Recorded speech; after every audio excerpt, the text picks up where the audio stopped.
Mackenzie's breakup is more important than your broken wrist right now. My girlfriend said when I called her from the hospital parking lot asking for a ride to urgent care, I hung up immediately, blocked her number, and called the one person who had actually shown up for me that week. What happened when she realized I had stopped being her reliable backup plan made her see exactly what she had been taking for granted. I am Ethan, 30, and I work as an accountant here in Denver. I have been with my girlfriend Qley, 28, for 2 years, and I am starting to realize that I might be the most understanding boyfriend in history, or the biggest pushover. Qley works as an event coordinator, so she is naturally social and always busy.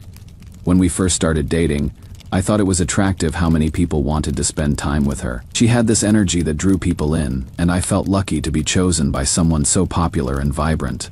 But somewhere along the way, I noticed a pattern, and once you see it, you cannot unsee it. I always come last. Not sometimes, not occasionally, always.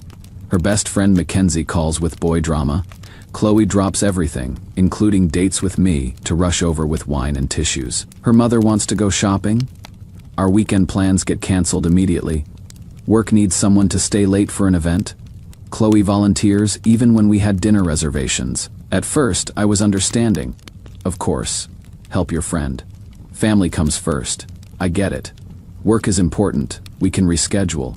But the rescheduling became constant, and I started to realize that I was the only person in Qley's life who was expected to be endlessly flexible and understanding. When Mackenzie needs emotional support, it is an emergency that cannot wait.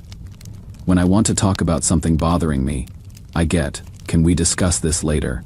I am exhausted. When her mom wants to have lunch, Qley clears her entire Saturday. When I suggest we spend a day together, I get, "Let me check my schedule and see what I can fit in." When her coworkers invite her out for drinks, she is immediately free.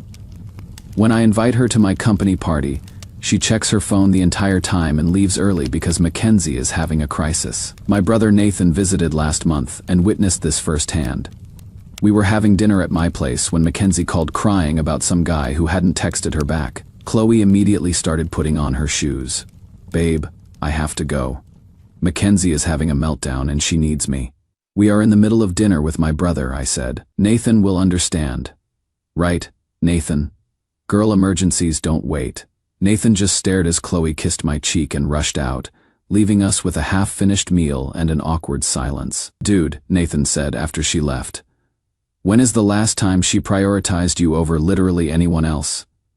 I started to defend her, but I couldn't think of a single example. "She knows I am understanding," I said. "I am not needy like her friends."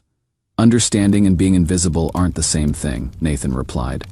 That conversation haunted me for weeks, so I started paying attention. To our dynamic, the results were devastating. In the past 3 months, Qley has canceled 14 plans with me.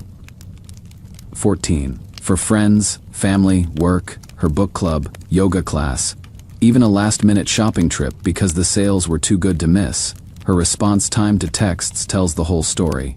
Mackenzie gets immediate replies. Her mom gets calls back within the hour. Her coworkers get quick responses about work stuff. Me? I get responses when she is bored, usually hours later. Sometimes the next day. Last week was our 2-year anniversary. We had planned dinner at this restaurant I had been wanting to try for months. Made reservations 3 weeks in advance. I even took a half day off work. 2 hours before dinner, my phone rang. "Babe, I am so sorry, but Mackenzie just got dumped and she is completely falling apart. I need to go be with her. It is our anniversary, Qley, I know, and I feel terrible, but she really needs me right now. You understand, right? We can celebrate tomorrow." That is when it hit me. Mackenzie's breakup was more important than our relationship milestone. A friend's temporary sadness took priority over our 2-year anniversary. I sat in that restaurant alone, eating dinner by myself on our anniversary, while my girlfriend comforted someone else. The waitress kept asking if I was waiting for someone. I didn't know how to explain that I was, but she wasn't coming. Update 1: work has been crazy this week, but I needed to get this out because the comments on my last post really opened my eyes to how screwed up this situation has become. After the anniversary disaster, I decided to actually document everything instead of just feeling like I was going crazy. I started keeping notes on my phone every time Qley canceled plans or chose someone else over me. The data is depressing. Over the past month alone, the pattern had become undeniably clear and increasingly hurtful. She canceled our weekend trip that we had been planning for weeks because her mom suddenly decided she wanted to go furniture shopping and needed Qley's opinion on dining room sets. During what should have been a relaxing movie date, she abruptly left halfway through the film because Mackenzie had gotten into some petty argument with her roommate and needed immediate emotional support. When my company's holiday party came around, an event I had been looking forward to because I wanted to introduce her to my colleagues, she skipped it entirely, claiming her book club was having an emergency meeting to discuss their next selection, as if choosing a novel required the same urgency as a medical crisis. Perhaps most frustrating of all, she postponed our planned dinner 3 separate times, each time insisting she had to work late and couldn't get away from the office, only for me to see her Instagram stories later those same nights showing her out drinking and laughing with coworkers. The final blow came when she completely forgot about our planned Sunday together, having committed to helping a coworker move without even checking with me first, leaving me sitting alone in my apartment wondering when I would become so forgettable in my own relationship. But here is what really got to me. I started paying attention to how she talks about our plans versus other people's needs. With me, let me see what I can fit in. Per milliampere Yibi, we can do something. If nothing else comes up, Faye, I will try to be free with everyone else. Of course, Faye, I will be right there. Faye, whatever you need. I am literally her backup plan for when nothing better is happening. This became crystal clear at her company's holiday party last weekend. She had been excited about this event for weeks, talking about wanting to introduce me to her coworkers and show off the venue she had coordinated. When we got there, I watched her in action with other people. The energy, the attention, the genuine enthusiasm she showed everyone else. It was like seeing a completely different person. She introduced her coworkers to me like this. This is Ethan, my boyfriend, flat, basic, forgettable.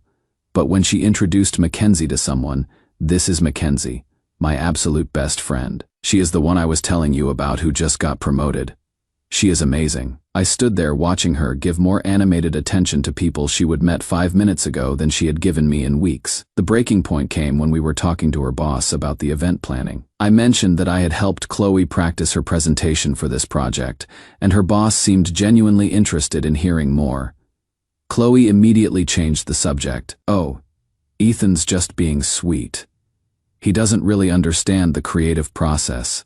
She dismissed my contribution in front of her boss like it was embarrassing that I had been involved. Later, when Mackenzie showed up fashionably late, Qley literally abandoned mid-conversation with me to rush over and greet her like she was a celebrity. I spent the rest of the party watching my girlfriend give everyone else the version of herself that I fell in love with, while I got treated like an accessory she was obligated to acknowledge. We left early because Mackenzie was having anxiety about seeing her ex at the party, even though the ex never showed up, and Mackenzie spent the whole ride home scrolling through his Instagram. On the drive back, I tried to bring up how I felt about being dismissed at the party. You are being way too sensitive, Qley said. I didn't dismiss you. I was just being professional. You have never once described my input as valuable in front of other people. Because you know I appreciate you. I don't have to perform for you like I do with work people. That sentence hit me like a truck. I don't get her best self because I don't matter enough to perform for. So I get your worst because I will tolerate it. That is not what I meant. You know, I love you. I just don't have to put on an act with you. But that is exactly what she meant. Everyone else gets her charm, her enthusiasm, her best effort. I get whatever's left over after she has given her energy to people who actually matter to her. When we got home, I did something I had never done before. I called her out directly. Qley, when is the last time you chose me over someone else? She got defensive immediately. That is not fair. You know how important my relationships are. What about our relationship? We live together, Ethan. We see each other all the time. We live in the same apartment. That is not the same thing as choosing to spend quality time together. You are being really needy right now. I thought you were different from other guys who get jealous of their girlfriend's friendships. There it was. The accusation that wanting basic priority in a relationship made me needy and jealous. I realized in that moment that Qley had trained me to accept scraps by convincing me that asking for more made me a bad boyfriend. Edit. A lot of people are asking why I haven't just broken up with her, honestly. Because until I started documenting it, I thought maybe I was being unreasonable. 2 years of being told you are needy for wanting attention makes you question your own needs. Edit 2. Someone asked what my breaking point would be. I thought I had already hit it. I was wrong. Update coming because what happened this week changed everything. Update 2 had to take a few days off Reddit because what happened this week completely shattered any remaining illusions I had about this relationship. Tuesday night, I was coming home from work when I slipped on some ice in our apartment complex parking lot. I hit the ground hard and immediately knew something was wrong with my wrist. The pain was intense, and I couldn't move it without wanting to scream. I called Qley from the parking lot. Hey babe. I am in the parking lot, and I think I broke my wrist. I slipped on ice, and I cannot drive. Can you come help me get to urgent care? Oh my God, that sucks. But I am literally at Mackenzie's right now helping her process her therapy session. She is having a breakthrough about her relationship patterns, and we are in the middle of a really deep conversation. I sat there in the parking lot, in actual physical pain, listening to my girlfriend tell me that her friend's therapy debrief was more important than my potential broken bone. Qley, I think I need medical attention. Can you call an Uber or maybe ask one of the neighbors? I really cannot leave Mackenzie right now. She is finally opening up about her childhood trauma. I am asking you, my girlfriend of 2 years, to help me get medical care. You are being really dramatic, Ethan. It is probably just a sprain. Take some ibuprofen and ice it. She hung up on me while I was sitting in a parking lot, injured and asking for help. I called my brother Nathan, who lives across town. He immediately left work and drove over to take me to urgent care. X-rays showed a fractured wrist that needed to be immobilized for 6 weeks. While I was getting my cast put on, I got a text from Qley. How did it go? Hope you are feeling better. Mackenzie and I ended up talking until 2 a.m. Such a breakthrough. No apology. No acknowledgement that she had left me stranded during a medical emergency, just an update about how amazing her night with Mackenzie had been. I didn't respond. The next day, Wednesday, I was at work trying to figure out how to do my job with a broken wrist when I decided to grab coffee during lunch. That is when I met Rachel. I was struggling to carry my coffee and laptop bag with one good hand when this woman at the coffee shop asked if I needed help. Looks like you are having a rough day, she said, gesturing to my cast. Rough week, actually, I said. We ended up talking for the entire lunch break. Her name's Rachel. She is a nurse practitioner at the clinic down the street. When I mentioned how I had ended up in urgent care, she was shocked that my girlfriend hadn't taken me. Wait, you called your girlfriend about a potential fracture and she said no. That is not normal relationship behavior. She had other priorities, I said. More important than your injury. What could possibly be more important? I found myself explaining the whole Mackenzie situation, and Rachel just stared at me. You are telling me she chose to discuss someone else's therapy session over taking you for medical care. When she said it like that, it sounded insane, because it was insane. We exchanged numbers and agreed to meet for coffee again. For the first time in months, I was excited about spending time with someone who seemed genuinely interested in talking to me. Thursday night, Qley finally addressed the incident. I feel bad about Tuesday night. How is your wrist? It is broken. Oh wow, really? I thought you were just being dramatic. Just being dramatic about a broken bone. Qley, I called you during a medical emergency, and you chose Mackenzie over me. That is not fair. Mackenzie was having a crisis too. Mental health is just as important as physical health. Mackenzie was discussing her therapy session. I was injured and needed immediate help. You could have called anyone. Mackenzie specifically needed me.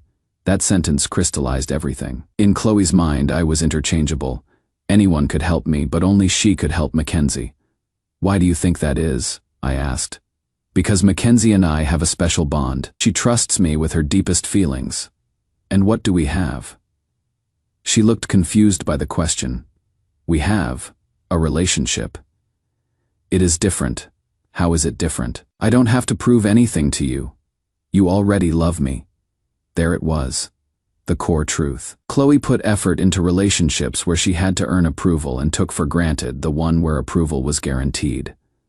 I was her emotional safety net, not her priority. Edit. For everyone asking about Rachel, we have had coffee twice more since then. She actually listens when I talk and asks follow-up questions about things I mentioned days earlier. It is shocking how good it feels to have someone's full attention. Edit 2. Qley still hasn't apologized for leaving me stranded with a broken wrist, but she did ask me to move some furniture this weekend since I am not doing anything important anyway. The audacity is unreal. Final update: had to get a new phone after Qley threw mine against the wall during our breakup fight. But the digital detox was probably good for me. Thanks to everyone who has been following this story and validating that I wasn't crazy for wanting basic consideration. The final straw came exactly 1 week after the broken wrist incident. Qley had planned a girls' night with Mackenzie for Friday, which was fine. I was getting used to weekend nights alone, but Friday afternoon, Mackenzie canceled because she got asked on a last-minute date. Suddenly, Qley was free and wanted to hang out. "Hey babe, Mackenzie bailed for some guy, so looks like it is just you and me tonight.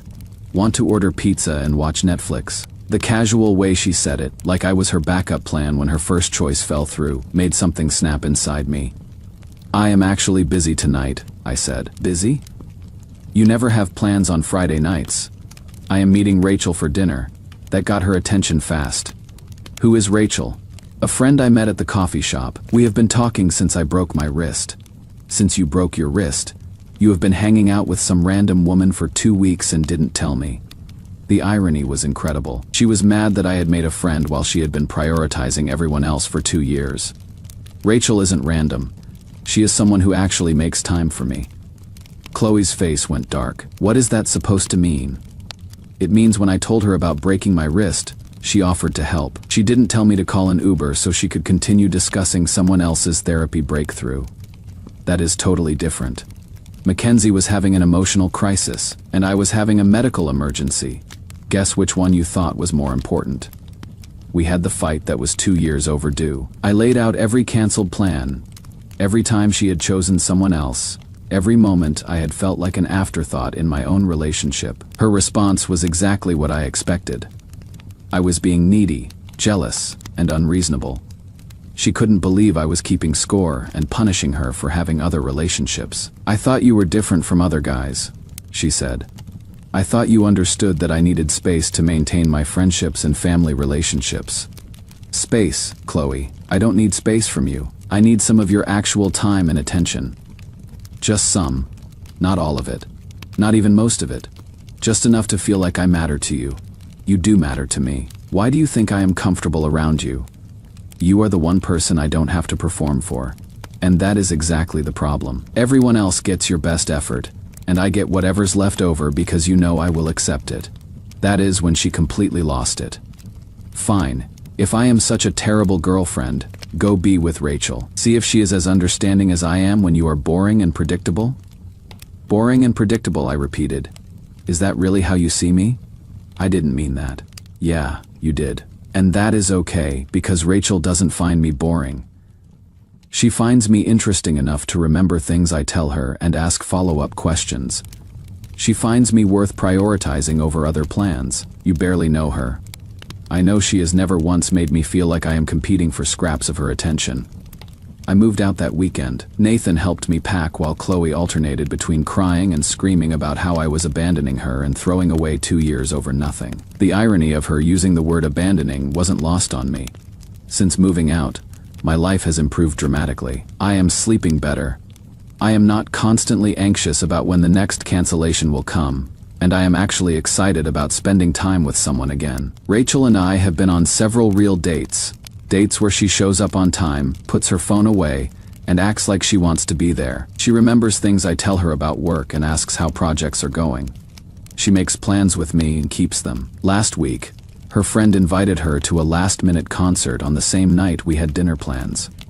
Rachel's response: "Thanks, but I already have plans I am excited about." I almost cried hearing someone prioritize me over a better offer.